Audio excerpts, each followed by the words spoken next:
En janvier 2026, alors que le monde était distrait par les élections et les guerres, le Burkina Faso a pris une décision qui a bouleversé l'ordre mondial. Ibrahim Traoré, à la tête d'un pays longtemps déstabilisé par le changement climatique et l'instabilité, a lancé un projet d'eau de 145 millions de dollars, un projet qui pourrait redéfinir la souveraineté en Afrique. Pourquoi cette décision a-t-elle autant d'importance? Parce qu'elle démontre que la maîtrise de l'eau peut inverser les dynamiques de pouvoir, non seulement au niveau local, mais aussi à une échelle mondiale. En quelques années, l'eau pourrait devenir un symbole de pouvoir, modifiant les équilibres géopolitiques en Afrique et ailleurs. Le projet d'eau du Burkina Faso, lancé sous la direction d'Ibrahim Traoré, n'est pas simplement un effort pour résoudre un problème environnemental, mais un geste stratégique puissant. En fournissant un accès fiable avec l'eau à des millions de citoyens, il ne fait pas seulement face à la crise climatique, mais redéfinit également la souveraineté nationale. Ce projet, qui a été financé en grande partie par le gouvernement burkinabé, marque un tournant historique dans la manière dont les pays d'Afrique abordent leur indépendance vis-à-vis des puissances étrangères. Les bénéfices de ce projet sont immédiats. Plus d'un million de personnes bénéficient désormais d'une eau potable fiable et les rendements agricoles augmentent de manière significative dans les zones touchées par la sécheresse. Cependant, la véritable portée de cette initiative dépasse largement les frontières du Burkina Faso.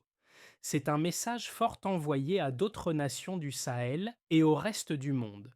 La souveraineté sur les ressources essentielles est désormais un enjeu de pouvoir global. Le projet d'eau de 145 millions de dollars ne se contente pas de résoudre des problèmes d'approvisionnement en eau dans une région frappée par la sécheresse. Il représente une stratégie audacieuse pour redéfinir le pouvoir au Burkina Faso, en Afrique et au-delà. Dès 2025, la construction a démarré et dès janvier 2026, la première phase du projet a commencé à produire des résultats tangibles. Ce projet ambitieux inclut plus de 1200 km de pipeline, 350 stations de pompage et des réservoirs d'eau profonde dans les zones rurales les plus vulnérables. Selon les évaluations des médias locaux et des rapports sur le terrain, entre 2 et 2,5 millions de citoyens ont désormais un accès amélioré à l'eau potable, avec des effets immédiats sur la vie quotidienne. Les agriculteurs, qui dépendaient des pluies irrégulières, peuvent désormais compter sur un système d'irrigation stable. Les femmes, qui passaient auparavant des heures à chercher de l'eau, peuvent désormais consacrer leur temps à l'éducation ou à des activités économiques. Ce projet d'eau n'est pas simplement une infrastructure, il s'agit d'une revendication de souveraineté. Là où l'aide étrangère et les investissements extérieurs étaient autrefois la norme, Traoré a choisi de faire de l'eau une ressource stratégique, gérée et protégée par l'État. Ce modèle, bien qu'encore en développement, commence à transformer la relation entre l'État et ses citoyens, tout en envoyant un message clair à l'échelle internationale. Les analystes soulignent que ce projet pourrait marquer le début d'une nouvelle ère où les nations africaines, comme le Burkina Faso, prennent en main leurs propres ressources vitales sans dépendre de l'aide extérieure. Ibrahim Traoré, leader du Burkina Faso, est l'architecte de cette initiative stratégique. Alors que le pays se trouve dans l'un des climats les plus rigoureux du monde, avec des saisons agricoles de plus en plus imprévisibles, Traoré a pris une décision audacieuse. Investir massivement dans l'eau, un bien fondamental. Ce projet n'est pas simplement un geste symbolique, mais une réponse pragmatique à une crise imminente. Dès les premières étapes de sa mise en œuvre, les résultats ont été visibles. Les communautés rurales, longtemps laissées pour compte, ont vu leur qualité de vie s'améliorer grâce à un accès plus fiable à l'eau potable. Le taux de migration, particulièrement parmi les jeunes hommes qui fuyaient les zones rurales vers les villes en quête d'emploi, a considérablement diminué. Ce changement a non seulement réduit les pressions démographiques sur les zones urbaines, mais a aussi permis à de nombreuses familles de rester dans leur village, maintenant ainsi les structures sociales et culturelles locales. Les femmes, qui passaient auparavant des heures à chercher de l'eau, ont pu se concentrer sur d'autres aspects essentiels de la vie communautaire et économique. Le projet a déjà prouvé son efficacité en matière de réduction des maladies liées à l'eau et la production agricole a connu une amélioration notable avec des rendements accrus de 15 à 25 dans les zones irriguées. Traoré, en prenant ce risque calculé, a non seulement soutenu la croissance économique, mais a aussi renforcé la légitimité de son gouvernement, donnant à ses citoyens un sentiment de sécurité et d'espoir pour l'avenir. Le projet d'eau de 145 millions de dollars ne se limite pas à fournir de l'eau potable. Il constitue une véritable rupture stratégique pour le Burkina Faso, le pays, situé dans le Sahel, une région particulièrement vulnérable aux effets du changement climatique, avait besoin d'une solution durable. Depuis les premières phases du projet en 2025, il a été conçu pour résoudre des problématiques critiques. En 2026, les premiers résultats tangibles étaient déjà visibles. Des millions de citoyens bénéficiant d'un accès à une eau fiable, transformant les conditions de vie dans des zones d'autrefois dévastées par la sécheresse. Les villages, autrefois vidés pendant la saison sèche, ont retrouvé leur dynamisme et la migration vers les villes a diminué. Les agriculteurs, qui avaient longtemps dépendu des caprices de la pluie, ont désormais accès à un système d'irrigation stable, augmentant ainsi les rendements de leur culture. Cette transformation a eu un effet domino sur plusieurs secteurs de la vie quotidienne. Les femmes, qui consacraient auparavant des heures à chercher de l'eau, ont pu consacrer ce temps à l'éducation ou à des activités économiques, renforçant ainsi le rôle des femmes dans les communautés rurales. Les cliniques de santé ont observé une réduction des maladies d'origine hydrique, ce qui a diminué les coûts de santé pour les familles et les communautés. Mais ce n'est pas tout, le projet a également eu un impact positif sur la sécurité alimentaire. Selon les estimations des experts locaux, les rendements agricoles dans les zones irriguées ont augmenté de 15 à 25.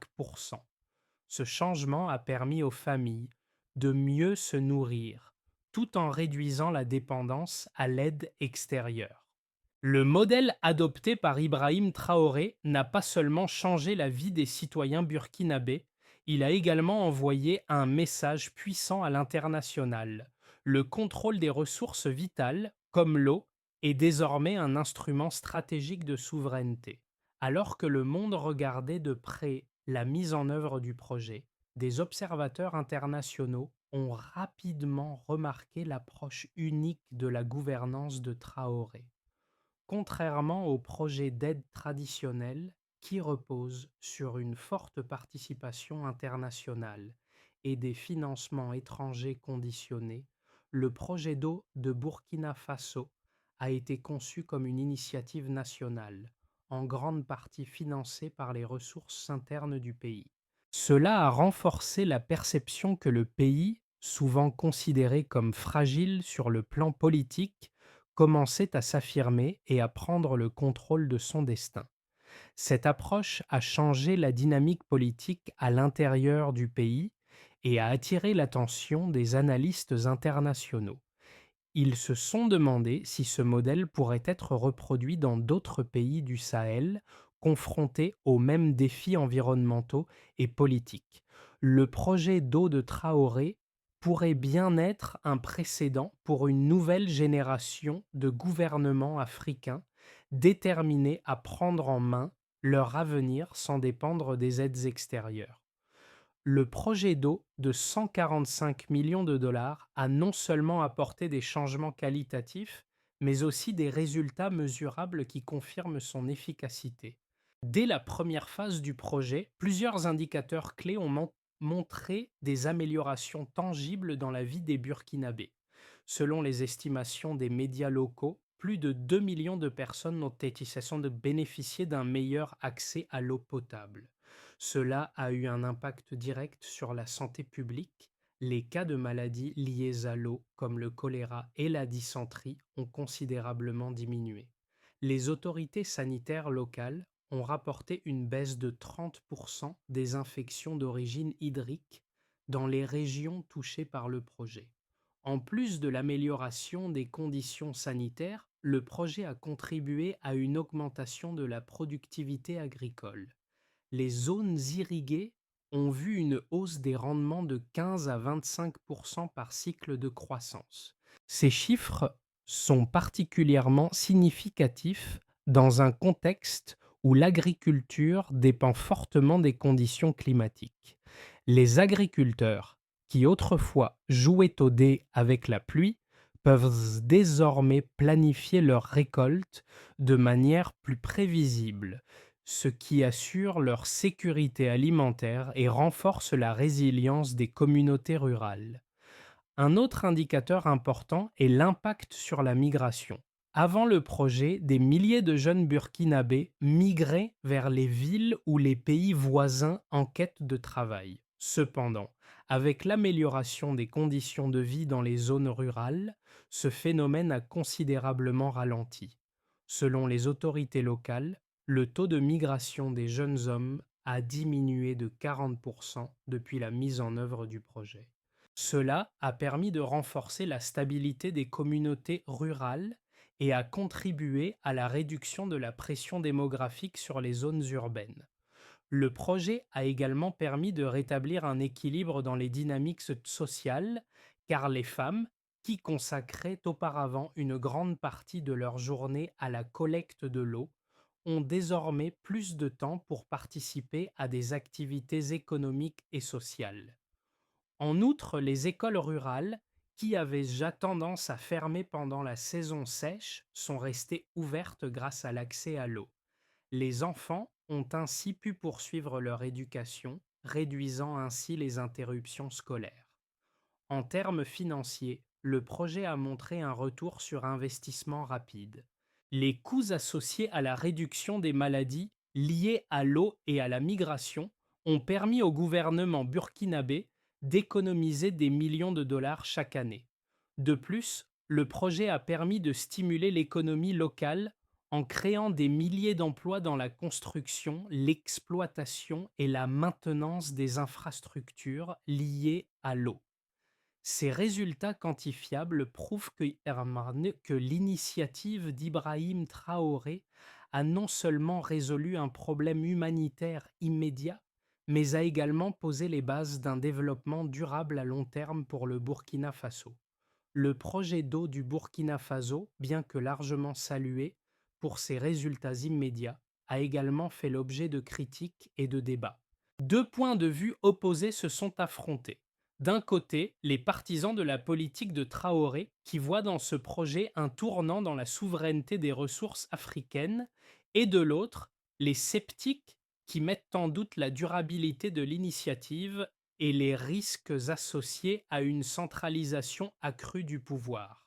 Les partisans soulignent que le projet est une réponse aux défis environnementaux croissants du Sahel et une manière pour le Burkina Faso de prendre le contrôle de ses ressources essentielles. Ce projet est perçu comme un modèle pour d'autres pays du Sahel, démontrant qu'il est possible de surmonter les défis liés à l'eau sans dépendre des aides internationales. Pour ses défenseurs, l'approche de Traoré est exemplaire. Elle donne la priorité à la souveraineté nationale tout en offrant une solution pragmatique aux problèmes de sécurité alimentaire et de santé. Les résultats tangibles du projet, tels que la réduction des maladies liées à l'eau et l'amélioration de l'agriculture, renforcent cette perspective.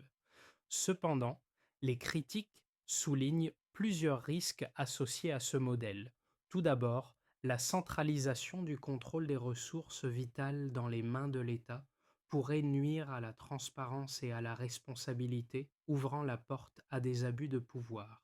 De plus, bien que le financement du projet provienne principalement du gouvernement burkinabé, la dépendance à des fonds externes reste un problème sous-jacent, en particulier si le projet rencontre des difficultés financières à long terme. Les sceptiques soulignent également les défis logistiques et politiques que représente la gestion d'un tel projet dans un contexte aussi fragile. Enfin, certains experts en géopolitique se demandent si le modèle de Traoré pourrait inspirer une résistance dans la région, en particulier de la part de puissances étrangères ayant un intérêt dans le contrôle des ressources naturelles du Sahel. En conclusion, bien que le projet d'eau du Burkina Faso représente une avancée significative en termes de développement durable et de souveraineté nationale, il est également un terrain de débat sur la manière dont les pays africains devraient donc naviguer entre indépendance et coopération internationale. En 2026, alors que le projet d'eau du Burkina Faso commence à porter ses fruits, une question centrale émerge. Ce projet est-il vraiment un modèle pour toute l'Afrique? Le succès initial du programme a attiré l'attention, mais le véritable défi reste de maintenir ces acquis dans un contexte politique et climatique instable. Le projet d'Ibrahim Traoré n'a pas seulement apporté des solutions immédiates aux problèmes d'eau, il a modifié les attentes des citoyens envers leur gouvernement. Cependant, cette nouvelle dynamique introduit une pression supplémentaire, celle de garantir que l'infrastructure reste fiable même face aux défis futurs. Le défi principal réside dans la durabilité de l'initiative. La gestion continue des ressources, la prévention de la corruption et la résistance aux pressions externes sont des obstacles majeurs. Les succès initiaux ne garantissent pas le long terme. Mais ce qui est certain, c'est que ce projet a déjà redéfini la manière dont les Burkinabés voient leur gouvernement en lui donnant un nouveau mandat, celui de fournir des solutions concrètes à des problèmes réels sans se tourner vers l'extérieur. Le pays a franchi une étape décisive vers une plus grande autonomie, mais la route reste semée d'embûches. Le projet d'eau au Burkina Faso a eu des répercussions profondes, non seulement sur le terrain, mais aussi sur les perceptions politiques et sociales au sein du pays. En offrant un accès stable à l'eau, Traoré n'a pas seulement résolu un problème environnemental, il a transformé les rapports entre l'État et ses citoyens. Le principal changement a été la réduction de la migration, particulièrement parmi les jeunes. Avant le projet, les jeunes burkinabés fuyaient les zones rurales en quête de meilleures conditions de vie dans les villes ou à l'étranger. Cependant, avec l'amélioration de l'accès à l'eau, ils ont choisi de rester sur leurs terres, réduisant ainsi la pression démographique sur les zones urbaines. Cette dynamique a renforcé les structures sociales locales, permettant aux communautés de rester soudées malgré les défis climatiques. Un autre impact majeur a été sur l'éducation. De nombreuses écoles rurales fermées pendant la saison sèche en raison du manque d'eau, mais grâce au projet, elles sont restées ouvertes, offrant aux enfants un accès continu à l'éducation. La stabilité scolaire a permis aux jeunes de continuer leur apprentissage, réduisant ainsi les taux d'abandon scolaire et améliorant les perspectives d'avenir. Sur le plan économique, l'accès à l'eau a permis d'augmenter les rendements agricoles de 15 à 25 dans les zones irriguées, ce qui a amélioré la sécurité alimentaire et généré des revenus supplémentaires pour les familles rurales. Cela a également stimulé l'économie locale, car de nombreux emplois ont été créés pour la construction et l'entretien des infrastructures hydrauliques. Le projet a ainsi eu un effet d'entraînement sur d'autres secteurs, augmentant les opportunités d'emploi et d'entrepreneuriat. Socialement, l'accès à l'eau a modifié les rôles traditionnels dans la société. Les femmes, qui consacraient auparavant des heures à chercher de l'eau ont maintenant du temps pour s'engager dans des activités économiques, éducatives et sociales. Cela a non seulement amélioré leur qualité de vie, mais aussi renforcé leur participation à la vie communautaire et à la prise de décisions locales. Cette transformation a eu des effets durables, car elle a modifié la perception de l'État. Au lieu d'être perçu comme distant et inefficace, le gouvernement burkinabé est désormais vu comme un acteur capable de répondre aux besoins fondamentaux de ses citoyens. Ce changement de perception a renforcé la légitimité de Traoré et de son administration. Cependant, bien que ces résultats soient positifs, les défis demeurent. L'avenir du projet dépendra de la capacité du gouvernement à maintenir ses progrès tout en naviguant dans un environnement politique et économique mondial incertain. Les observateurs internationaux suivront de près l'évolution de ce modèle car il pourrait offrir des leçons importantes pour d'autres nations africaines confrontées à des défis similaires. En regardant vers l'avenir, plusieurs scénarios peuvent se dessiner pour le projet d'eau du Burkina Faso et sa capacité à transformer le pays sur le long terme. Le premier scénario est celui de la continuité et de l'expansion. Si le gouvernement burkinabé parvient à maintenir les investissements dans l'infrastructure et à assurer une gestion efficace, le projet d'eau pourrait s'étendre à d'autres régions, améliorant encore la qualité de vie de millions de personnes. Ce scénario verrait une augmentation de la production agricole, une stabilisation accrue des communautés rurales et une réduction continue de la migration.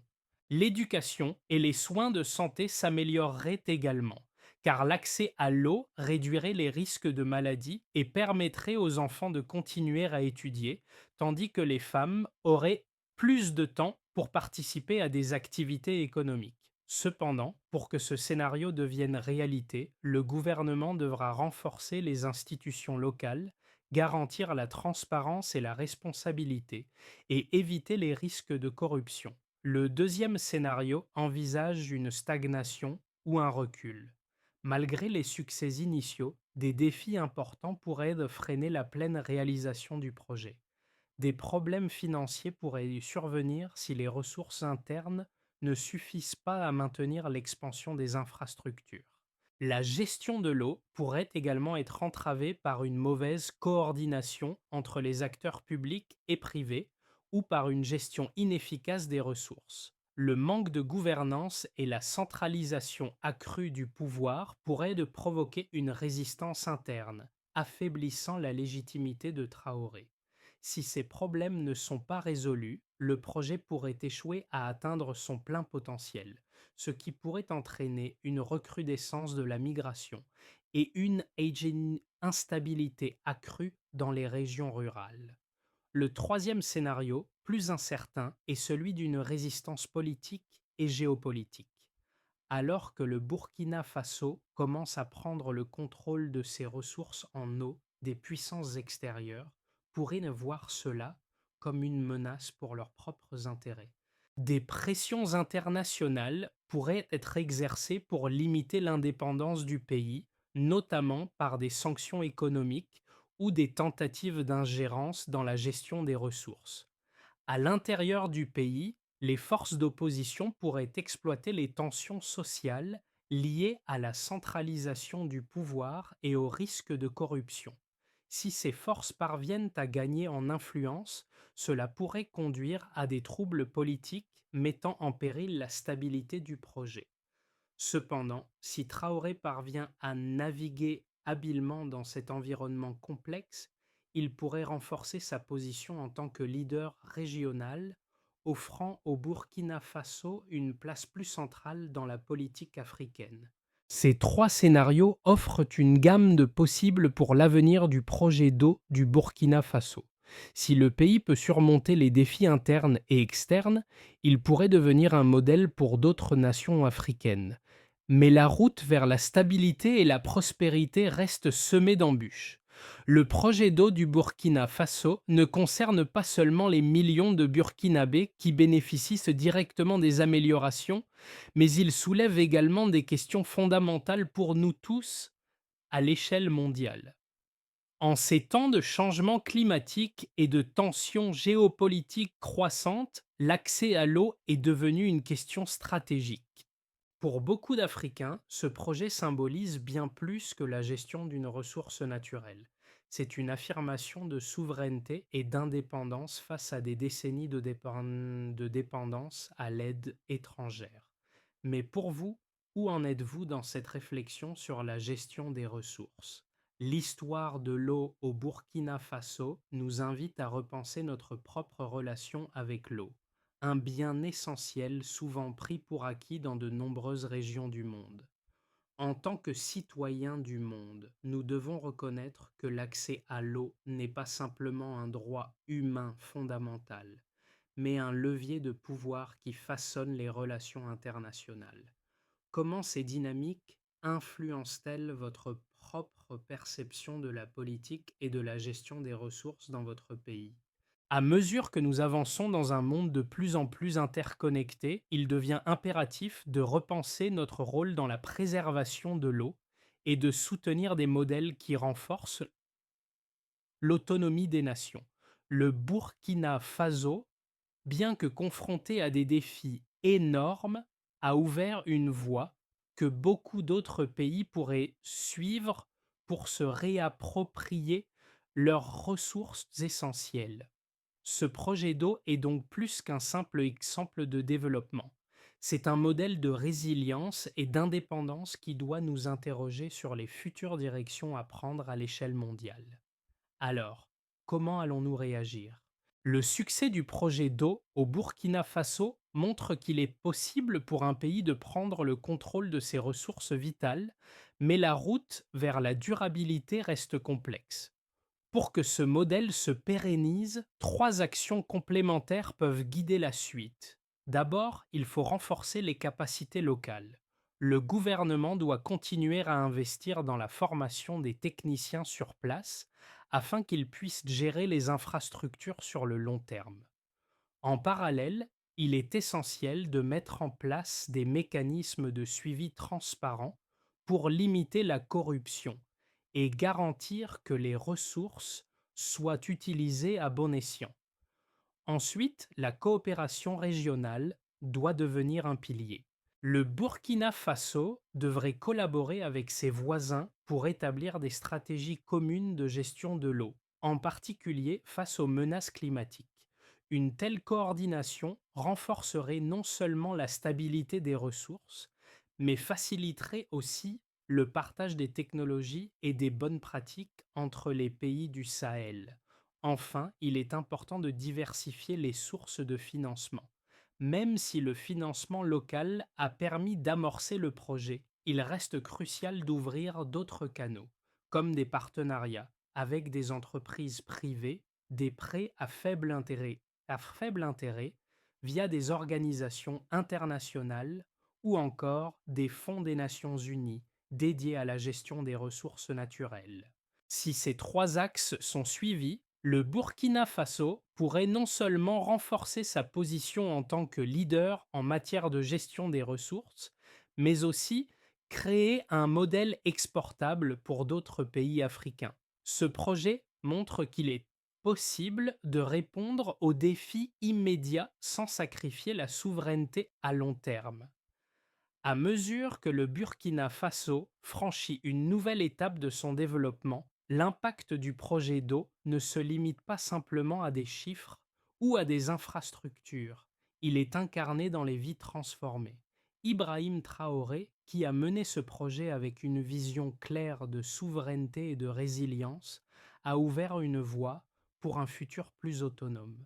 Dans les villages où l'eau était autrefois un luxe, la disponibilité constante de cette ressource vitale a permis de redéfinir la quotidienneté. Les agriculteurs peuvent désormais semer avec confiance, les enfants continuent leurs études sans interruption et les familles peuvent se concentrer sur l'avenir plutôt que de lutter pour chaque goutte d'eau. Ce changement, bien que discret, marque un tournant fondamental dans la relation entre l'État et ses citoyens. Pour Ibrahim Traoré, l'infrastructure n'est pas qu'une question technique, mais un symbole de la volonté du peuple burkinabé de se reconstruire et de se redéfinir. L'histoire de ce projet est une histoire de courage face à l'adversité, mais aussi une invitation à tous ceux qui croient en un avenir où les ressources essentielles sont entre les mains de ceux qui les utilisent. Alors que le Burkina Faso se transforme sous l'effet de ce projet ambitieux, il est essentiel de se rappeler que l'avenir de l'Afrique ne dépend pas uniquement des grands discours ou des aides extérieures.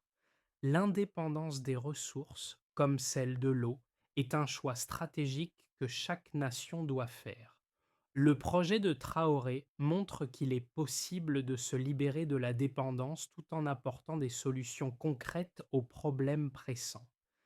Mais cela nécessite l'engagement de tous, des gouvernements aux citoyens, des entreprises aux organisations internationales.